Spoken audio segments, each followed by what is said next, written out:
I think one of the most incredible things about Georgia Tech is you have Olympic hopefuls or Olympians from so many different parts of the world. Yeah, it's awesome. We very much mirror Georgia Tech as an institute. It's a very culturally diverse institute, and so it's fun that our team mirrors that as well, and it brings unique perspectives from all over the world, and then we can help each other out and be the best we can be. There's one thing to just put in the time looking at the black line at the bottom of the pool. The physical part of it is one aspect, but the mental preparation is also incredibly important.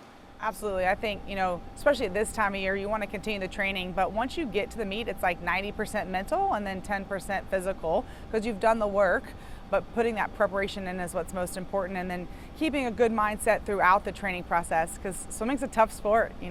Like you said, we're looking at a black line, we're up at 5 a.m. It's a grueling and demanding sport, but certainly rewarding as well. You understand because you have been on the biggest stages in the international meets, a two-time Olympic gold medalist. The bigger the meet, the higher the pressure? Absolutely.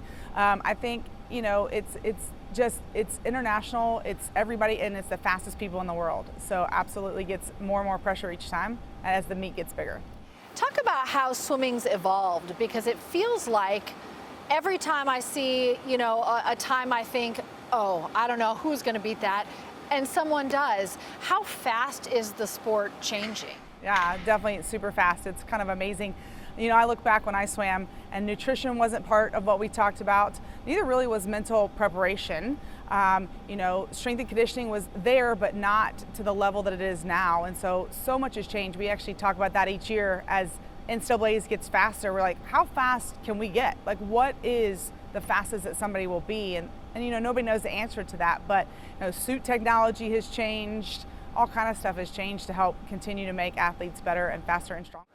When you talk about that pressure and the importance of the mental preparation, you understand that as an Olympic gold medalist. How much do you talk about your experience in coaching your athletes for that mental preparation?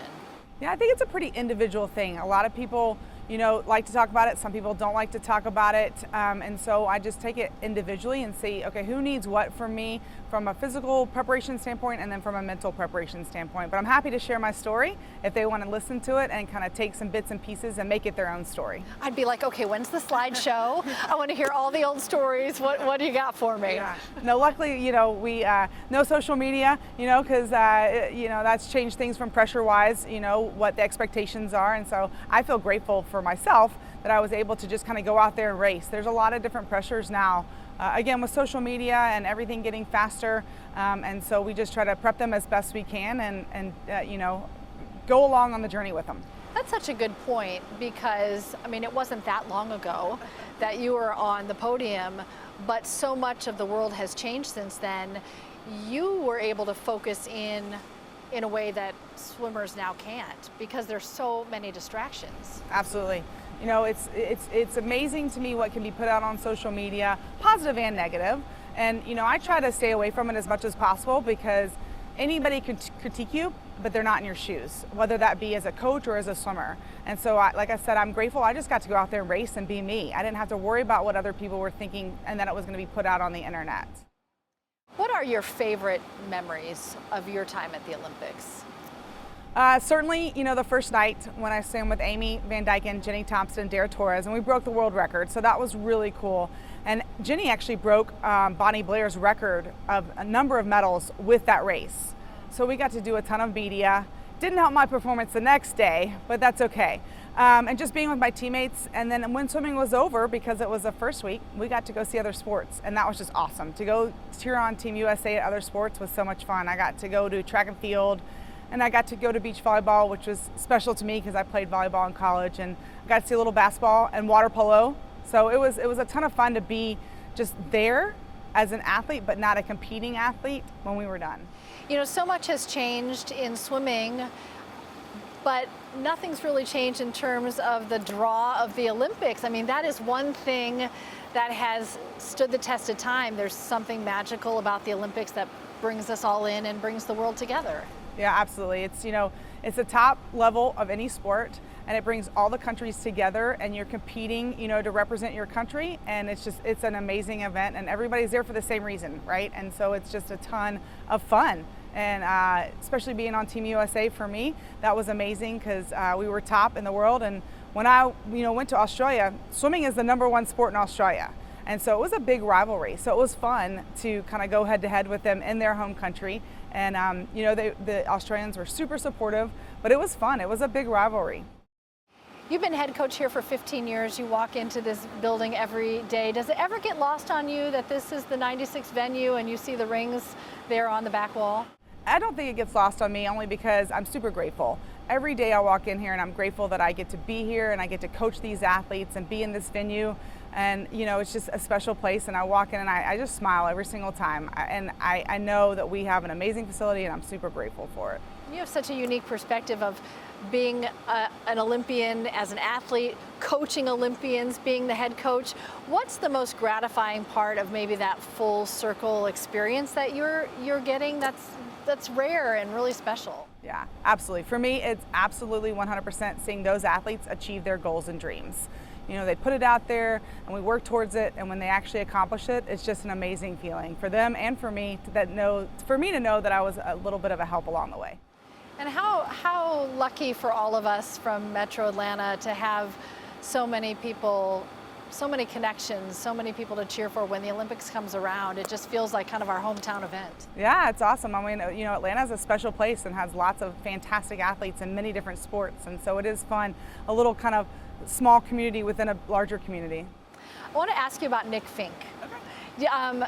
I got to get to know him a little bit first when he was at UGA before he transferred to Georgia Tech. Yeah. Talk about the experience coaching Nick and what he's like. It's been fun to see the kind of years he's had.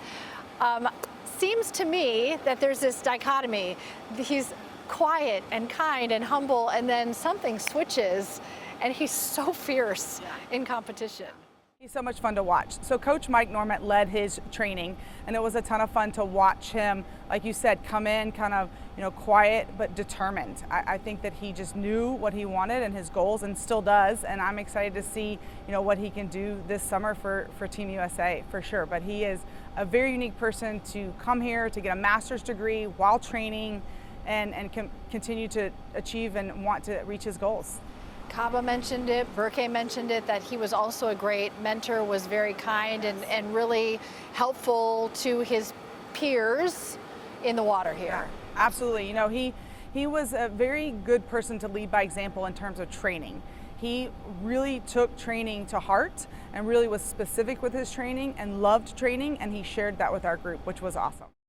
And when we talk about student athletes and we talk about Georgia Tech, I mean, that is no small feat. They are in incredibly rigorous academic programs. Absolutely. I don't think that there's any program in the country that has academic rigor as well as, being a top swimming program and having to combine all that at this level, because academics is top and foremost here, and they know that, and they are challenged by that every single day. What are you most excited about for the summer?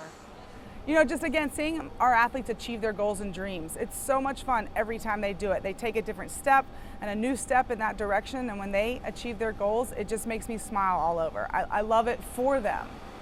And for those of your swimmers who do go to Paris, what a different experience than maybe some like Burke who was in Tokyo, because the stands are going to be full, families are going to be there, it's games wide open, it's going to be the full experience. Yeah, it's awesome. I'll never forget when I was at the Olympics and, again, Sydney, Australia, swimming #1 sport, and I was looking for my parents in the stands. Like, I knew they were there, but I couldn't find them because there were so many people. So there is something special about having those fans and having your family there that help complete the experience. Now, do your kids fully grasp, like, the greatness of their mom? I think they do. It's funny. I was just at my daughter's school 2 weeks ago. They're doing Francophone for France, and obviously with the Olympics being in Paris, they asked me to come be a guest speaker. And I thought I was speaking to the third grade, but I ended up speaking to the whole school, which was wonderful. I loved it. But my daughter knows, and she's so funny because I got 2 gold medals, and she's like, "That's good, Mom, because Jackson can have one and I can have one." And I was like, "You're right, babe." So I do. She watches it and she knows, and she's seen video of me, and she's really into it right now because it's fresh on the mind. Do they like to come to the meets here too? They do. They love to come to the meets and cheer Mom's team on. They're like, "Mom, how you doing?" So they do. They really enjoy being a part of it. And how unique for you to have your experience at UGA and NCAA titles there, and being at Tech for 15. I mean, talk about an epicenter for swimming greatness in this state. It's pretty amazing. No, it's awesome. It's so much fun. Like I said, having the athletes achieve their goals is my ultimate goal now as a coach, and it's just so rewarding to see that. It's so unique and great, that you are in charge of both programs here and have been. It is very unique to be in charge of both programs, but it definitely takes a wonderful staff. I know it's not just me. I have great assistant coaches in place and great support staff in place, so it's definitely not just me. We have a whole package here, and I love it. Talk about what it means to be an Olympic coach now. It's super, again, exciting. It kind of comes full circle. When I first got into coaching, again, my goal was to help elevate a program. I feel like I helped do that as an athlete at Georgia, and then when I came here to Tech, I feel like I could help elevate a program here, and I'm pretty sure we've broken every school record since I've been here. And now to have Olympians and then to be able to possibly coach the Olympics is just full circle. It's a full circle moment to be able to come from one side to the other side, and just, again, seeing these athletes work so hard because they are so dedicated and they work so hard, and to fulfill their dreams and help be a small part of that is just something that I'll carry forever. I'm super excited to see what that venue is going to look like, as well as the other venues, and I just think that it's always so special every 4 years, and it's just it's not something you can describe until you go through it.